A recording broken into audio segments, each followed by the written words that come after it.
Tahu tak kenapa dia rendam kepala lembu ni dalam cecayak mendidih warna hitam sampai semua permukaan balut elok. Sekali tengok nampak macam minyak hitam, tapi sebenarnya getah pine yang mereka masak sampai hitam pekat. Ini adalah cara tradisi untuk buang bulu halus dan kotoran yang duk ada kat kulit kepala binatang, sama ada lembu ataupun kambing dan lain-lain.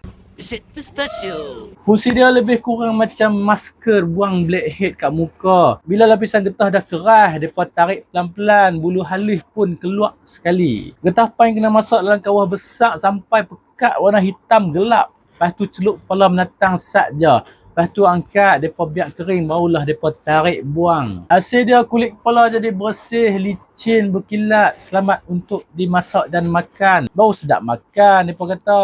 Tak payah layak api cara ni. Macam mana? Sempoi tak? Siapa yang nak buang bulu halus kat dada ke kat mana-mana, mai banjur nak rendam dalam getah pine. Sila komen.